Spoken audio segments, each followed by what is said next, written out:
आज के इस एक्सप्लेनर में आपका स्वागत है। आज हम एक ऐसी खौफनाक कहानी की तह तक जाने वाले हैं। सोचिए, एक आम सा दिखने वाला खिलौना एक हंसते खेलते परिवार के लिए सबसे भयानक दुष्स्वप्न बन जाए। अक्सर इन कहानियों में सबसे डरावनी बात कोई भूत या प्रेत नहीं होती, बल्कि खतरा वहां से आता है जिसे हम सबसे सेफ मानते हैं, यानी एक बच्चे का मासूम सा खिलौना। हम इस पूरी घटना की गहराई में जाएंगे और देखेंगे कि कैसे एक छोटी सी गलती ने सब कुछ तबाह कर दिया। तो सवाल ये उठता है कि क्या होता है जब एक मासूम सा खिलौना बच्चे का पीछा छोड़ने से साफ इनकार कर दे। आज हम यही डिकोड करेंगे कि कैसे एक पिता और बेटे का मेले में बिताया गया एक आम सा दिन जिंदगी और मौत की जंग में बदल गया।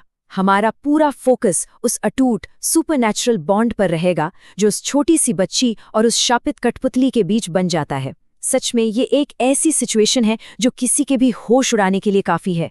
चलिए शुरू करते हैं हमारे पहले भाग से, एक मासूम खरीद और वो चेतावनी। कहानी की शुरुआत एक बिल्कुल नॉर्मल और खुशी भरे माहौल से होती है, और सच कहूं तो यही बात आगे आने वाले खौफ को और भी ज्यादा डरावना बनाती है। आइए जरा शुरुआत के इन फैक्ट्स पर नजर डालते हैं। एक पिता है समीर, जो अपनी 10 साल की बेटी उर्वी की खुशी के लिए कुछ भी करने को तैयार हैं। वो उसे एक लोकल मेले में ले जाते हैं, जहां उर्वी को एक खास कठपुतली बहुत पसंद आ जाती है। अब यहाँ ध्यान देने वाली बात उस कठपुतली वाले का अजीब बर्ताव है। नॉर्मली मेले में तो हर कोई अपना सामान बेचना चाहता है ना, लेकिन वो दुकानदार शुरुआत में उस खिलौने को देने से साफ मना कर देता है। ये अपने आप में एक बहुत बड़ा रेड फ्लैग था। लेकिन एक पिता का प्यार देखिए, समीर उसे बहुत सारे पैसों का लालच देते हैं और फाइनली वो दुकानदार मान जाता है। पैसों की इसी ताकत ने जाने अनजाने में एक बहुत बड़े खतरे को घर में आने का रास्ता दे दिया। लेकिन इस सौदे के साथ एक बहुत ही अजीब सी बात जुड़ी थी। दुकानदार ने एक भयानक चेतावनी दी, इस कठपुतली के साथ खेलना कभी बंद मत करना। ये कोई नॉर्मल सी सलाह नहीं थी, ये एक खौफनाक रूल था, एक सुपरनैचुरल शर्त थी जो इस पूरी घटना की बुनियाद बन गई। मानो ये कोई खेल नहीं, बल्कि एक ऐसा अग्रीमेंट था जिस पर समीर ने अनजाने में ही साइन कर दिया था। अब आते हैं दूसरे भाग पर, असंभव वापसी। यहीं से वो जो नॉर्मल सी लगने वाली रियलिटी थी वो पूरी तरह से टूटकर बिखरने लगती है और अलौकिक चीजें बहुत तेजी से बढ़ने लगती हैं। अब इस टाइमलाइन को देखिए, ये साफ दिखाता है कि कैसे उस पिता का मानसिक संतुलन धीरे धीरे जवाब देने लगा था।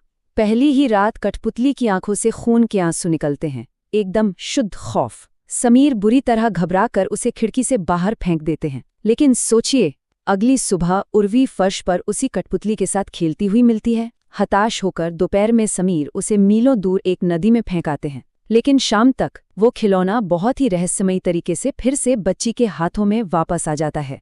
इंसान के बनाए सारे लॉजिक यहाँ फेल हो रहे थे। तो भाई, ये नदी से वापस कैसे आ गई? ये वो सवाल है जो तर्क और फिजिक्स के हर नियम को धत्ता बता देता है। समीर ने गाड़ी चलाई, शहर से मीलों दूर गया, उसे बहते पानी में फेंक दिया। फिर भी जब वो घर लौटता है तो वो दुस्वप्न पहले से ही घर में उसका इंतजार कर रहा था। इस बात का कोई लॉजिकल जवाब है ही नहीं, और सच कहूं तो यही इस घटना को इतना खौफनाक बनाता है। यहाँ तक आते आते पिता की बेबसी एकदम चरम पर पहुंच चुकी थी। बच्ची उर्वी अब पूरी तरह से उस कठपुतली के कंट्रोल में है।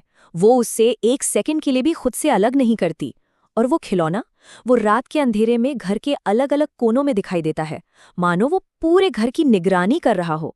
लेकिन जैसे ही सुबह होती है, वो फिर से बच्चे के बिस्तर पर आ जाता है।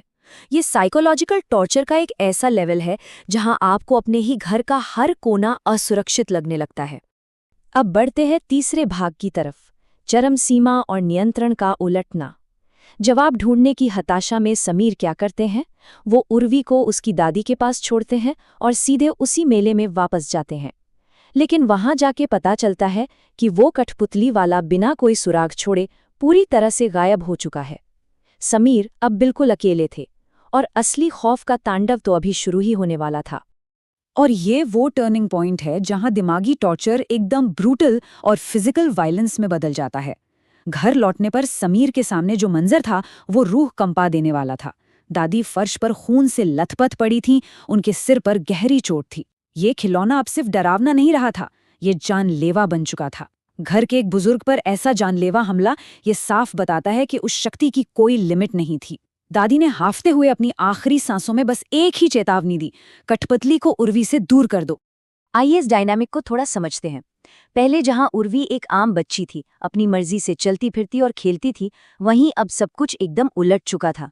अब बच्ची के हाथों में पतले धागे बंधे नजर आ रहे थे, उसके जॉइंट्स लकड़ी की तरह अजीबोगरीब ढंग से मोड़ रहे थे, और वो कठपुतली हवा में तैरते हुए उस बच्ची को कंट्रोल कर रही थी। बिल्कुल सही सुना आपने, खिलौना अब मास्टर बन चुका था और बच्ची उसकी कठपुतली। ये नज़ारा सच में हमारे उस सबसे गहरे डर को जगा देता है जब हमारा अपने ही शरीर से कंट्रोल छिन जाता है। तो इस खौफ का अंत कैसे होता है? अपनी बच्ची को बचाने के एक आखिरी डेस्परेट अटेम्प्ट में समीर डर और गुस्से से पागल हो उठते हैं। वो एक क्रिकेट बैट उठाते हैं और हवा में तैरते हुए उस अलौकिक खतरे पर इतनी जोर से वार करते हैं कि उसके टुकड़े टुकड़े हो जाते हैं। और जैसे ही कठपुतली टूटती है, उर्वी तुरंत बेहोश होकर गिर पड़ती है। उसके हाथों से खून बहने लगता है जहां वो धागे जुड़े हुए थे। एक पल के लिए ऐसा लगता है जैसे श्राप टूट गया। ऐसा लगता है कि फाइनली बुराई का अंत हो गया। लेकिन अब हम आते हैं हमारे आखिरी भाग पर, आखिरी खौफनाक सच। किसी भी हॉरर कहानी में ना जो जीत हमें दिखाई देती है, वो अक्सर सबसे ज्यादा रोंगटे खड़े कर देने वाले सच का एक बहुत ही चालाकी भरा सेटअप होती है। चलिए देखते हैं इस घटना का सबसे परेशान करने वाला हिस्सा। उस खौफनाक हमले के बाद दादी और बच्ची को तुरंत अस्पताल ले जाया जाता है। उर्वी पूरे 3 दिनों तक आईसीयू में जिंदगी और मौत के बीच झूलती है। ये 3 दिन उस पिता के लिए आइसोलेशन और एक भयानक इंतजार के दिन थे, क्योंकि कोई भी उस बच्ची से नहीं मिल सकता था। ये जो ठहराव और सन्नाटा था ना, ये उस आने वाले सदमे को और भी ज्यादा बड़ा बना देता है। और फिर आता है वो पल जहां उम्मीद पूरी तरह से दम तोड़ देती है। 3 दिन बाद जब समीर को फाइनली अस्पताल की कमरे में जाने की परमिशन मिलती है, तो वो एक गहरी राहत की सांस की उम्मीद में अंदर जाते हैं। उन्हें लगता है कि उन्होंने अपनी बेटी को हमेशा के लिए बचा लिया है। लेकिन वहां उन्हें क्या मिलता है? बिस्तर पर उर्वी आराम कर रही थी और उसने उसी टूटी हुई कठपुतली को कसकर अपने सीने से लगाया हुआ था।